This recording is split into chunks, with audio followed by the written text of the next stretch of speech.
Hola, ¿qué tal? Buenas noches. Gracias por los aplausos. Estamos en el programa Hablando con los Amigos del Derecho. Soy su presentador, Álvaro Vila. Y hoy nos convoca un caso, digamos, trascendente para la política, pero es un caso más, un tropiezo más sobre nuestra justicia. Digamos, una línea más al tigre, pero yo le llamaría una cebra porque, digamos, la garra de la justicia es minúscula. Por eso, digamos que son herbívoros. Hay tantos y por sus panzas. Es otra cosa. Hoy les voy a dar un pequeño contexto sin antes presentar a los invitados, 5 estudiantes de la Facultad del Derecho, una universidad claramente, sí, digamos, aprobado por la SUNEDU, no con tantos como ahí nos dirá el señor Acuña, ¿no? Pero eso ya es otro tema para otra vez. Lamentablemente una de ellas nos acompañará virtualmente por casos, ya se encargará Jimenita y justo la que nos está grabando, con sus ojos pispiretos con la luz del sol. Es por eso que voy a darle el caso, un pequeño contexto. Digamos que el 5 de abril el señor Hurtado Reyes sería sentenciado por 5 meses, sería destituido por el Jurado Nacional de Justicia, pero como sabemos el Tribunal Constitucional siempre le gusta meter su cucharita, ¿no? Por eso lo restituyó meses después, desde el año 2024. Porque el Tribunal Constitucional no solo revisa sanciones, sino que actúa como guardián de los principales que sostienen a los estados de derecho. En este caso, la pregunta no es si el Hurtado cometió una falta, sino si el procedimiento seguido para sancionar respeto a las reglas constitucionales. El TC interviene cuando detecta que un órgano autónomo, aun con buenas intenciones, puede exagerar sus competencias y poner en riesgo los derechos fundamentales. Buenas noches, Álvaro. Para responder ese interrogante debemos de remontarnos momentos anteriores al proceso constitucional. Como sabemos, cuando se hace una demanda de amparo, primero la Junta Nacional de Justicia debe tomar conocimiento de los hechos más importantes o más graves, en este caso el funcionamiento del magistrado Hurtado Reyes, que según información pública mantenía comunicación con el ex juez supremo César Inostroza Pariachi. La primera imputación es que se intervino con el trámite de un expediente que sea elevado a la Corte Suprema de Justicia. Y segundo es haber faltado a su deber de mantener una conducta intachable. Este episodio refleja cómo las relaciones personales pueden convertirse en un factor de vulneración institucional. La independencia judicial no solo se mide por las sentencias que dicta un juez, sino también por la distancia que se mantiene frente a presiones externas. La sospecha de favores indebidos, aunque se pruebe en detalle, basta con activar mecanismos de control disciplinario. El amparo en este contexto se convierte en una herramienta de control constitucional que trasciende al caso individual. Sirve para recordar que los derechos fundamentales no se negocian y que cualquier procedimiento sancionador debe estar previamente establecido por la ley. Es importante también situar este caso en un contexto constitucional mucho más amplio, ya que las imputaciones contra el magistrado Hurtado Reyes no se explican aisladamente, sino que en el marco del escándalo judicial, en el caso los cuellos blancos del puerto, esto públicamente que se da a conocer en el julio de 2018, tras esta difusión se evidencian audios que se relacionan con funcionarios públicos del sistema judicial, afectándolos gravemente, ¿no? Ese escándalo fue un punto de quiebre en la historia reciente del Poder Judicial. Mostró que la corrupción no era un problema aislado, sino un sistema organizado que afecta a nombramientos, ascensos y decisiones judiciales. El caso de Hurtado se inserta en esa crisis y se convierte en un ejemplo de cómo la presión social puede llevar a respuestas institucionales apresuradas. Dicha reacción debe producirse dentro de los límites estrictos de la ley. Este conflicto reveló una tensión clásica: eficacia versus legalidad. La Junta Nacional de Justicia quiso mostrar eficacia, pero el Tribunal Constitucional recuerda que la eficacia sin legalidad es arbitrariedad, es un Estado constitucional. El respeto a la ley es lo que legitima cualquier sanción, incluso frente a hechos graves. Y digamos, después de los comentarios de los doctores, no diré futuros doctores, nos remonta un comentario que dijo alguna vez Javier Pérez de Cuéllar, que en este programa, en Hablando con los Amigos del Derecho, es muy querido, que nos dice que los actos de una institución no necesariamente marcan su trayectoria ni la tolerancia de su advertencia. Es por eso que me paso a la siguiente participante, que nos dará más contexto sobre este caso. Se fue la cosa.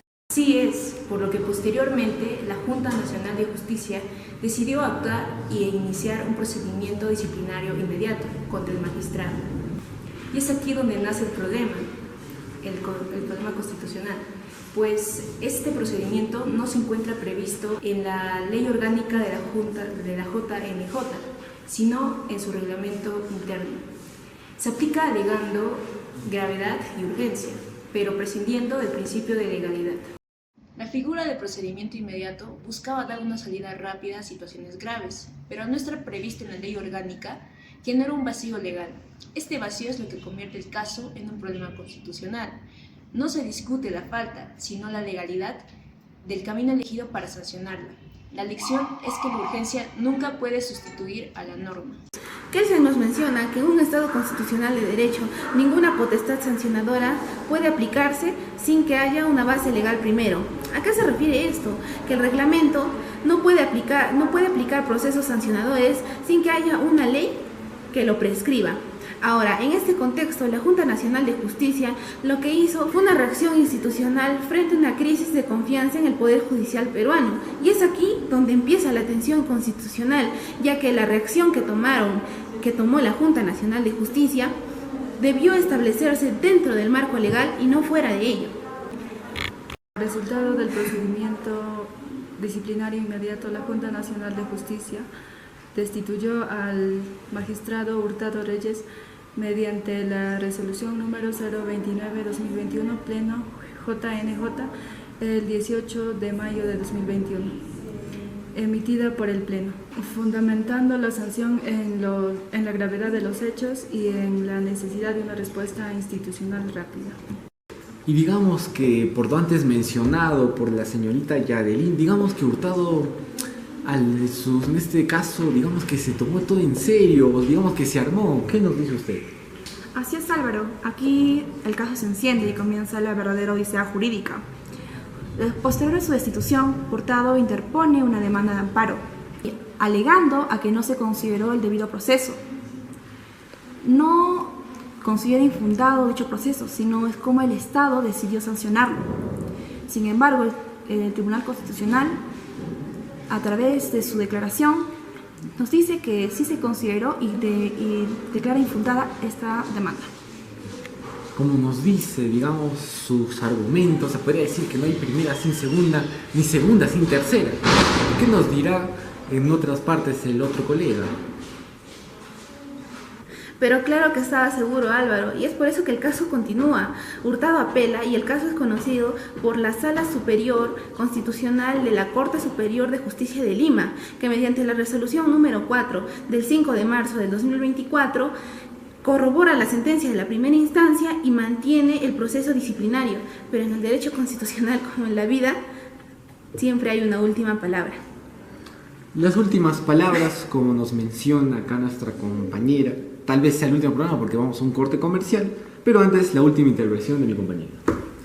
Esperemos que no sea la primera vez que grabemos juntos, Álvaro.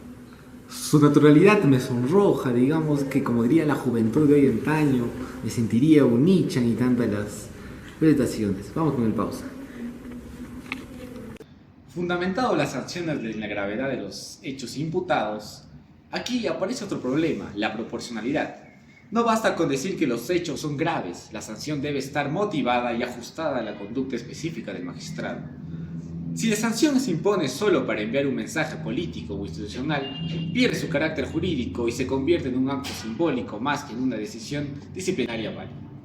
Ante la confirmación negativa, el magistrado interpone recurso de agravio constitucional, lo que permite al Tribunal Constitucional conocer el caso desde su calidad de intérprete supremo de la Constitución. Y digamos, por lo antes mencionado por la estudiante Sami, digamos que en el corazón del Tribunal Constitucional me llevo una pregunta acá mismo al que está a mi costado, el doctor Alexis. ¿Cuál sería el rigor y el fundamento de este Tribunal Constitucional? Bien, el Tribunal Constitucional parte por delimitar la precisión de esta controversia. No se discute la conducta funcional de este magistrado Hurtado Reyes, ni tampoco la gravedad de los actos que le imputaron al magistrado, sino que la Junta Nacional de Justicia, al aplicar el procedimiento disciplinario inmediato, respetó el derecho al debido proceso y el principio de legalidad. En otras palabras, el conflicto no es fáctico, sino estrictamente constitucional. Confirmar la sentencia de primera instancia. Este paso refleja cómo los tribunales ordinarios suelen respaldar la actuación de órganos autónomos, pero sin embargo el Tribunal Constitucional tiene un rol distinto, que es garantizar que incluso esos órganos actúen dentro de los límites constitucionales. Es un recordatorio de que la autonomía no significa ausencia del control. Esta precisión es fundamental porque evita que el debate se desvíe hacia la conducta personal del juez. El Tribunal Constitucional centra la discusión en el procedimiento, lo que fortalece la idea de que la Constitución protege a todos, incluso a quienes son cuestionados.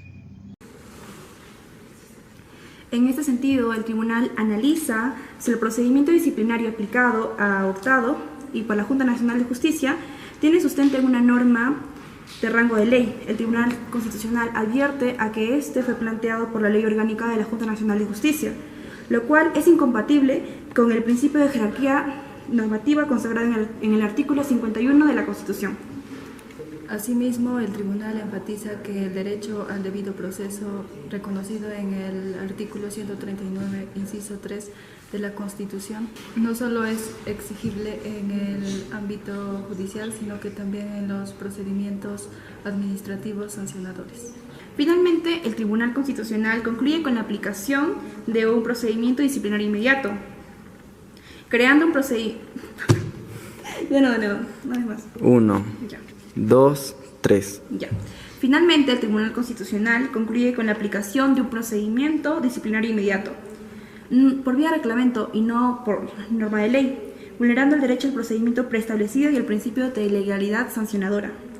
Como consecuencia, el Tribunal Constitucional sostiene que incluso frente a hechos graves, el Estado no puede predecir las garantías constitucionales, pues como diría Ferrajoli, el poder punitivo solo es legítimo cuando se ejerce la estricta sujeción de ley. Más allá del ruido político que nos menciona este caso, digamos que no sé si esta es una pregunta para una de las participantes. ¿Qué tenía que ver ahí el Tribunal Constitucional? Bueno, Álvaro, el Tribunal Constitucional debería verificar si la demanda de amparo procedería. Y en este caso, efectivamente, la demanda procedía por dos sencillas razones. La primera, que la demanda no cuestionaba la valoración de los hechos, sino que denunciaba la violación de los derechos del juez. En este caso, el derecho al debido proceso y el derecho a la correcta aplicación de la ley. En segundo lugar, la segunda razón es porque el tribunal descarta que éste sea usado para revertir las sanciones administrativas y por el contrario, en realidad precisa que cuando la sanción administrativa se impone mediante un procedimiento carente de un sustento legal, el control institucional debe actuar inmediatamente mediante los recursos que ofrece la misma Constitución. Muy bien, eso se podría justificar en el Tribunal Constitucional, pero como sabemos, el Tribunal Constitucional manda demandas tras demandas y digamos que esta sentencia probablemente se quede en el papel. Entonces, mi consulta hacia otra integrante de esta orgullosa mesa, se podría decir, ¿qué tenía que ver o qué acciones tomó el Jurado Nacional de Justicia en este caso? La sentencia constitucional tiene aspectos precisos. Declara fundada la demanda de amparo, anula el procedimiento disciplinario inmediato y todas las resoluciones emitidas en su marco, incluida la destitución del magistrado Hurtado Reyes, y ordena su reposición como juez supremo. Al mismo tiempo, el tribunal deja salvo la competencia de la Junta Nacional de Justicia para iniciar un nuevo procedimiento disciplinario, siempre que ese se ajuste a la ley y respete el debido proceso.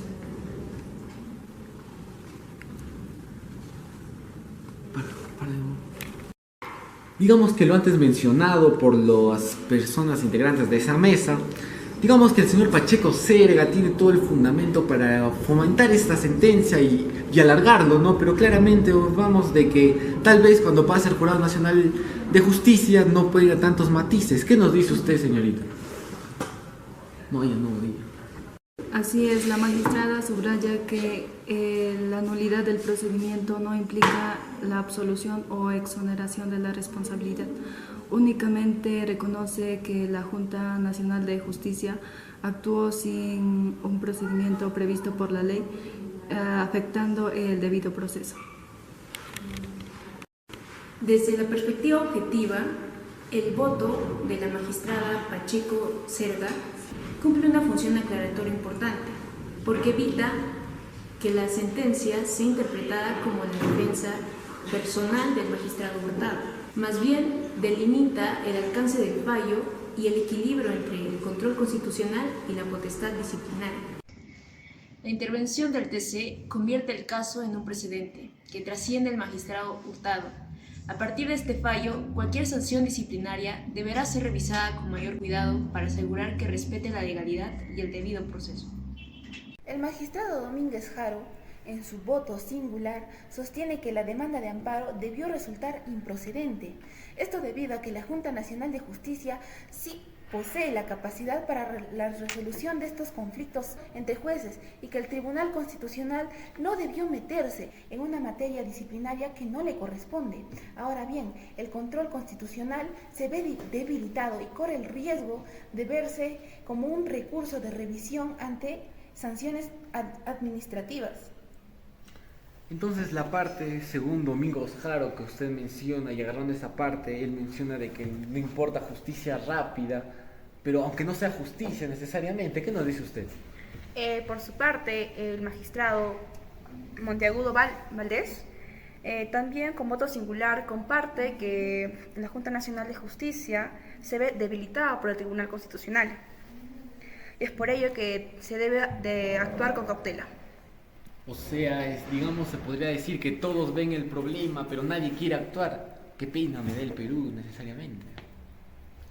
En resumen, el caso de Hurtado Reyes demuestra que cuando la legalidad parece un obstáculo para la eficacia o sancionadora, algunos órganos pretenden mirar hacia el costado o ignorar las garantías procesales. Sin embargo, esta puede ser un poco contradictoria porque la Constitución se erige como un límite infranqueable entre la arbitrariedad. El Tribunal Constitucional ha ratificado varias veces que ni la urgencia de fortalecer el sistema de justicia ni la presión de la opinión pública justifican eludir el procedimiento preestablecido por la ley. Al declarar la nulidad de la destitución impuesta mediante un procedimiento inmediato que contravenía en la propia ley orgánica del Jurado Nacional de Justicia. Se afirma que no existe justicia válida si se logra sacrificando el debido proceso y la jerarquía normativa. El Tribunal Constitucional en el contexto político peruano. El Perú se caracteriza por una constante inestabilidad política, marcada por la confrontación entre el Poder Ejecutivo y el Congreso, la fragmentación partidaria y la desconfianza ciudadana hacia las instituciones.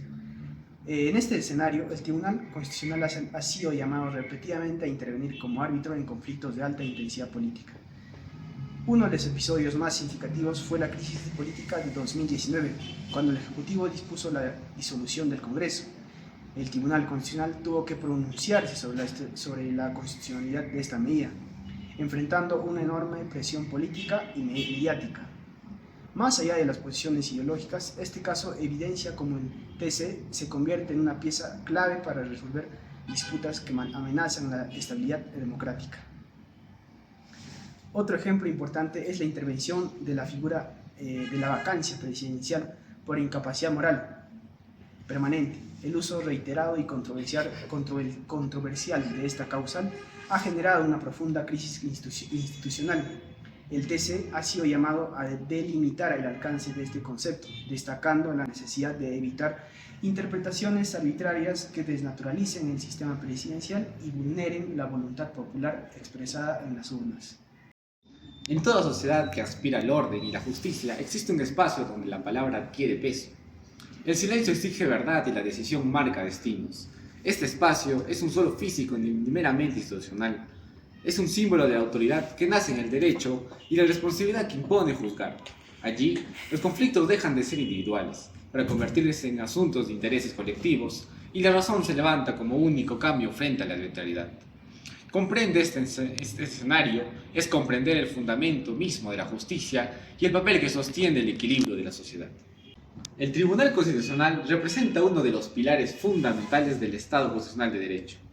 Su importancia no radica únicamente en una función jurídica, sino en su papel como garantía del equilibrio democrático, protector de los derechos fundamentales y límite del ejercicio arbitrario del poder.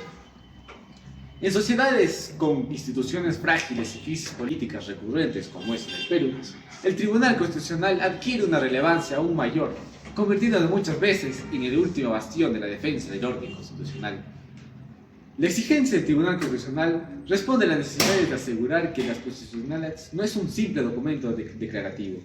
En este sentido, el Tribunal no solo interpreta la Constitución, sino que la hace efectiva, la defiende y la proyecta hacia el futuro. El Tribunal Constitucional y el principio de supremacía constitucional. Uno de los principales esenciales del constitucionalismo moderno es la supremacía constitucional.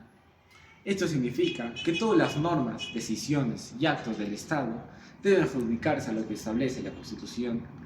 Si a un órgano que garantice este principio, la Constitución queda subordinada a la voluntad política del momento. En el Perú, el Tribunal Constitucional cumple estas funciones mediante el control de la constitucionalidad, tanto abstracto como concreto. A través del proceso de inconstitucionalidad, el Tribunal puede expulsar el ordenamiento jurídico de aquellas leyes de vulneración de la Constitución. Esto resulta crucial en un contexto donde el Congreso muchas veces legisla bajo presiones políticas y intereses particulares o coyunturas del corto plazo. Por ejemplo, el TC ha declarado inconstitucionalmente normas que pretenden vulnerar la autonomía del organismo constitucional, restringir derechos fundamentales o alterar el equilibrio entre procesos del Estado. Estas decisiones que evidencian que la democracia no se reduce en una voluntad de la mayoría, sino que debe respetar límites constitucionales y proteger las minorías y a la ciudadanía en general. La defensa de los derechos fundamentales como eje central. La protección de los derechos fundamentales constituye el núcleo de labor del Tribunal Constitucional. En el Perú, el TC ha desarrollado una vasta jurisprudencia que ha permitido fortalecer la tutela de los derechos frente al abuso del Estado, en algunos casos frente a particulares. A través de estos procesos constitucionales, como el amparo, el habeas corpus y el habeas data, el tribunal ha protegido derechos como la libertad personal, el derecho a la vida, la igualdad ante la ley y la libertad de experiencias, de los derechos de la salud y los derechos del debido proceso. Un ejemplo relevante de la jurisprudencia del TC en materia de penitenciaria, el tribunal ha establecido que las personas privadas de libertad no pierdan su condición de sujeto de derecho y que el Estado tiene la obligación de garantizar condiciones dignas de detención. Esta postura resulta fundamental en un país con graves problemas de asentamientos carcelarios y vulneración sistemática de los derechos fundamentales. Asimismo, el TC ha tenido un rol importante en la protección de los derechos laborales, especialmente frente a los despidos arbitrarios, a los regímenes laborales y precarios. Aunque estas sentencias han sido criticadas por ciertos sectores económicos, refleja una interpretación constitucional orientada a la justicia social y a la dignidad del trabajador. El Tribunal Constitucional en el contexto político del Perú. En el Perú se caracteriza por una constante inestabilidad política, marcada por la confrontividad entre los poderes ejecutivo y el Congreso. Entonces concluimos esta entrevista con los 5 estudiantes de la Facultad de Derecho. Y me gusta saber que este caso, que esta sentencia del Tribunal Constitucional, tantos casos, tantos anaqueles como el de la señora Delia Espinosa, Saladino Gálvez y otros, nos llega a la conclusión de que la corrupción en el Perú es un cáncer que esperemos se culmine. Espero encontrarlos otra noche más en su programa Hablando con los Amigos del Derecho. Muchas gracias. El Pepe, el Pepe, el